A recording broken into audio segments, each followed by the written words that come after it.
Hey, this is John Lee Dumas, the founder and host of Entrepreneurs on Fire. And if you're wanting to learn how to embrace change and navigate through disruption as a leader, then listen to the Leadership is Changing podcast with my good friend, Denis. He's prepared to ignite. Welcome to Leadership is Changing.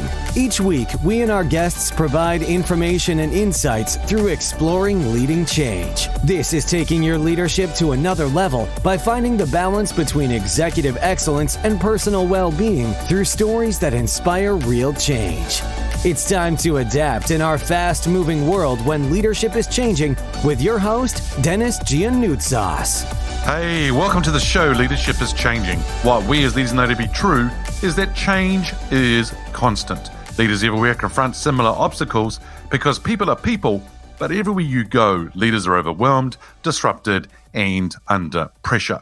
They run from email to email, meeting to meeting. Many leaders are not changing quick enough, which means they run the risk of becoming irrelevant and being left behind.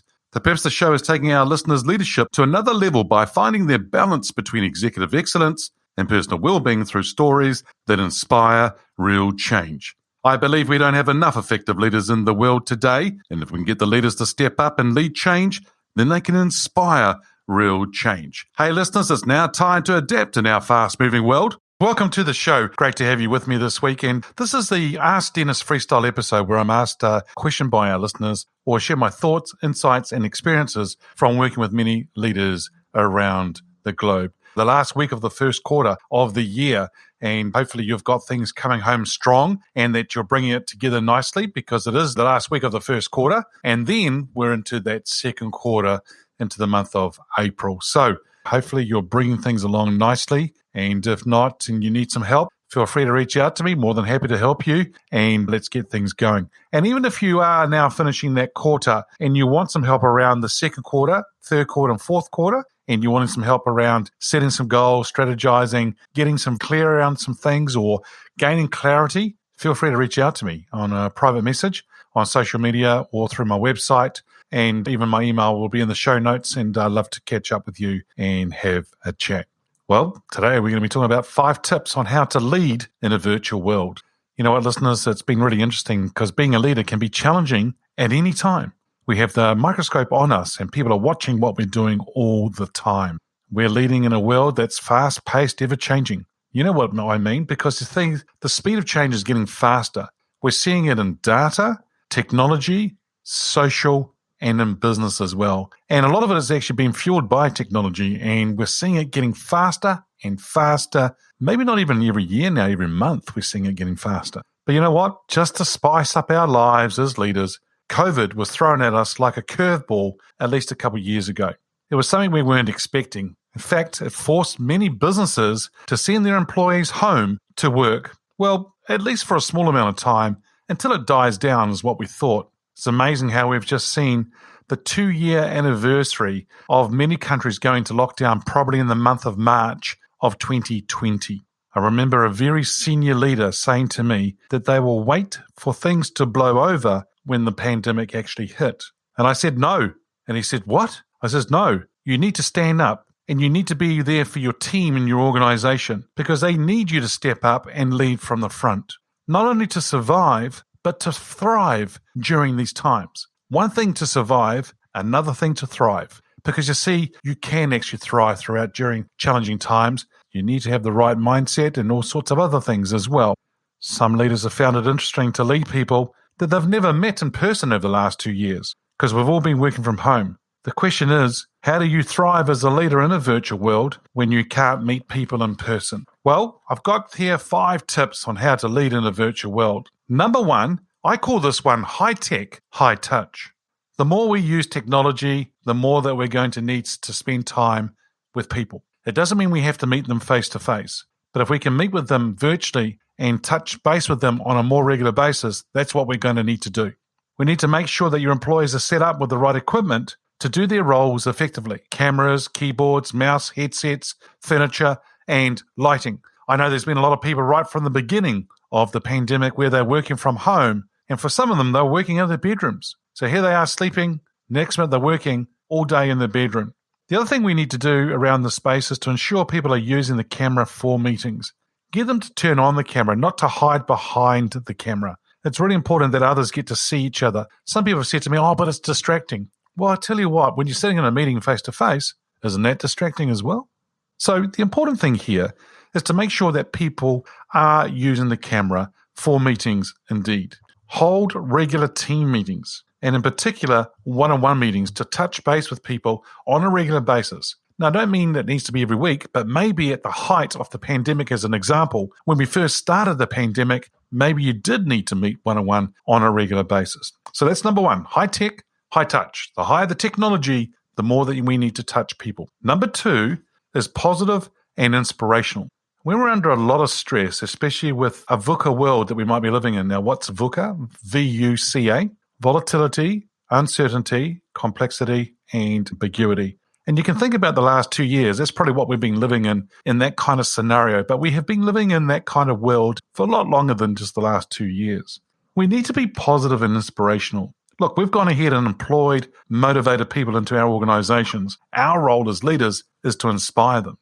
But when we're going through a time that we're having to lead people more virtually, be optimistic and look for the good or opportunities in any challenges that you might face. Make sure you do acknowledge what people are going through. Don't be dismissive of it, because people are really going through some things and we need to be there to acknowledge it and support them. Choose the right words to use, because our words have impact on people. It's amazing what we can say and how much of an impact it has on people, and you might think that your words don't have impact. The number of times I've had people ring me up, even today, 2 people ring me up to say that the current episode they're listening to is fantastic, and they tell me what they got out of it. Just the words that they're listening to are powerful, impactful. What you may have done and said previously in the last 2 or 3 years, 4 years, 5 years, have impacted other people. One day you'll find out how that impact has helped people.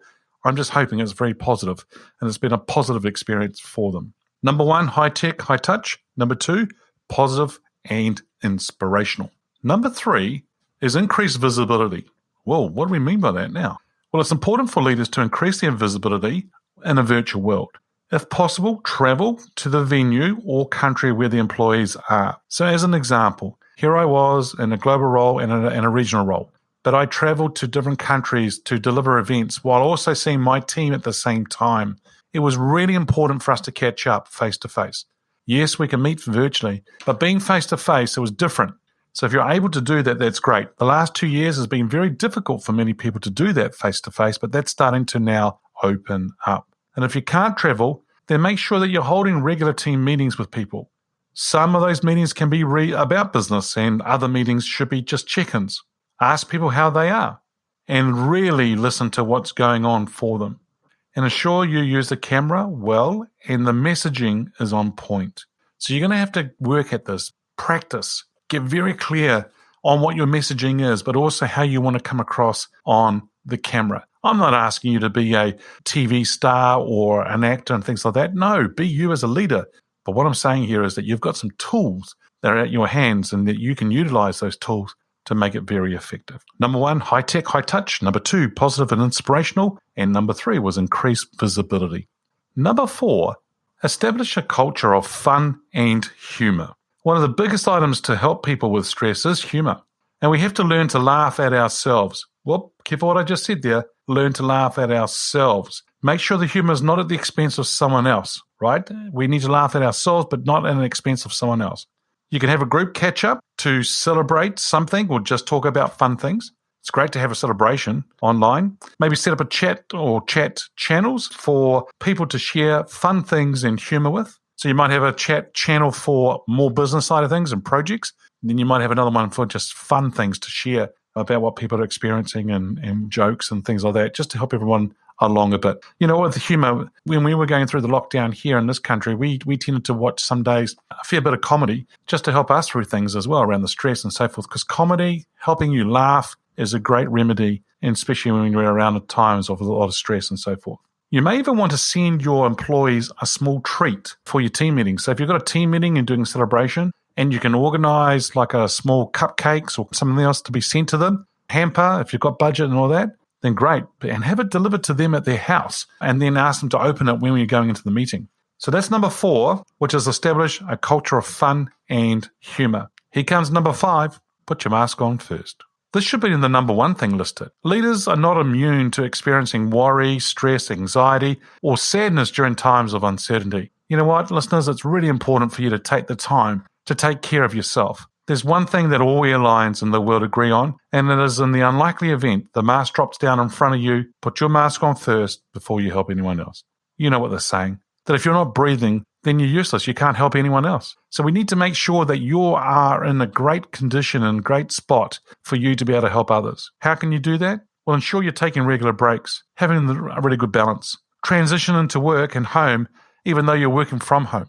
So we don't have the drive into, or a train or a boat ride or riding into work. For a lot of us, we're working from home, of course, and so we don't have that transition period. And for some people, as I said before, go from the bedroom to the bedroom, or they go from the bedroom to the kitchen, the lounge, or to another room in the house, but they don't actually feel like they've gone to work. So what can you do? Work a way through on what will actually make you feel like you're going and transitioning to work. Some people I work with, I get them to go for a walk or take the dog for a walk and go do some exercise and some sporting gear, come home, shower, and get dressed as if they're going to work, and then go to their desk, wherever that is in the house. That's part of their transition. Now, when they finish work, close down your laptop, turn it off, log it off, and then close the office door if you can in the house that you're actually working in. That actually is a thing whereby you're closing the door, business is shut, or you're logging off the laptop, it's shut. Because you know what? After dinner, it's really easy just to go back and check on the emails if you're still logged on, right? So log off and close down your laptop is a really good thing.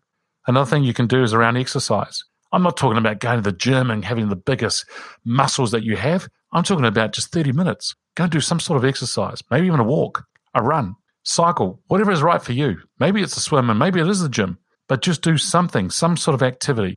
Eat well. Make sure that you're eating some really, really good food and that it's not a lot of sluggish food. Make sure you're eating very, very well. And then water. Keep drinking water, listeners. Water is going to really, really help you a lot. Sleep. If you can get that 7 to 8 hours sleep every night, that will really help you. Sometimes we may be working longer hours or we're under stress, but a lot of our immune system and a lot of things that can actually help us with our stress comes down to the quality of sleep that we actually do have. And another one I would say to you is about delegating. Get very good at delegating. You do not have to be everything to everybody. So you can actually turn around and get others to help out. It's amazing to see the number of leaders I get them to delegate because they're not doing it well. And when they think about it and they try it, then this is what they start to see. They start to see their team step up. They start to see their team get excited about the future. So I'm going to encourage you to take some time out to think about what things you could delegate and get others to do. So then that can free you up to go and do some other things that you need to focus on as well. So listeners, in summary, the 5 tips on how to lead in a virtual world: high tech, high touch, positive and inspirational, increased visibility, establish a culture of fun and humor, and remember, put your mask on first. Hey listeners, what we as leaders know to be true is that change is constant. Change is incredibly scary, especially with the unknown and unfamiliar territory. It's time to adapt in our fast-moving world when leadership is changing. Look out for the episodes as they're being released. Download them, have a listen, put a review and a rating. Feel free to share them with your friends, your family, and your network. Hey, if there's any feedback you'd like to give me about the show, or if there's a question you have for the Ask Denis Freestyle episode, then send me an email, dennis@leadingchangepartners.com. Hey, listeners, it's always a pleasure being with you. Thanks for tuning in. Until next time, bye for now. Thank you for listening to this episode of Leadership is Changing with your host, Denis Giannoutsas. Each week, we and our guests provide information and insights through exploring leading change, inspiring executives and leaders to adapt and lead a bigger game in a fast-moving world.